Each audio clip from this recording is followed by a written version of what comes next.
চট্টগ্রামের রিক্সা থামায়না মোহাম্মদ মিনহাস নামের একজন ব্যক্তির হাত কোপায়না বিচ্ছিন্ন করিবার ঘটনার কুখ্যাত সন্ত্রাসী সবুজের গ্রেপ্তার করেছে কোতোয়ালি থানা পুলিশ ও র্যাব যৌথ দল।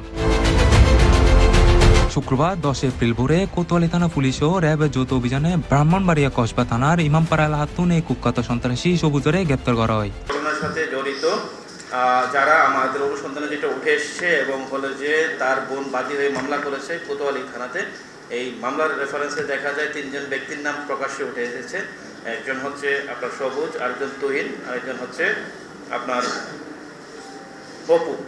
আমরা গত 8 তারিখে তুহিনকে পটিয়া এলাকা থেকে একটা মাজার থেকে আমাদের চট্টগ্রাম মেট্রোপলিটন পুলিশের ডিবি সাউথের একটি চৌকল দল ওখান থেকে তাকে ডিটেইন করে তা আমাদের চট্টগ্রাম মেট্রোপলিটন পুলিশের সাউথ ডিভিশনের অফিসারদের নেতৃত্বে একাধিক টিম মাঠে কাজ করে। পরবর্তী তার স্বীকারোক্তিতে নগরীর কোতোয়ালি ফাতরকাটা এলাহার একখান দোয়ানের সামতুন হামলা হওয়ার ব্যবহৃত রক্তমাখা ধামা উদ্ধার করা হয়। এর আগেও একই মামলার আরেক আসামি 2 নরে গ্রেপ্তার করিয়া আদালতত পাঠানো হইয়ে। গত 6 এপ্রিল সকালে ভুক্তভোগী মিনহাজ রিক্সা করিয়ানা কর্মস্থলে যাবার সময় কোরবানীগঞ্জ বোলোর দিকে ফারাল হাত কয়েকজন সন্ত্রাসী তার রিক্সা গতিরোধ করে।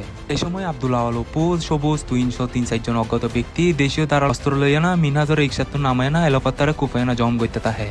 হামলার এক পর্যায়ে সবুজ মাথাত কোপ দিতে গেলে মিনহাজ হাত দিয়ানা ঠাইবার চেষ্টা করলে তার ডান হাতের কবজি হাততুন বিচ্ছিন্ন হয়ে যায়।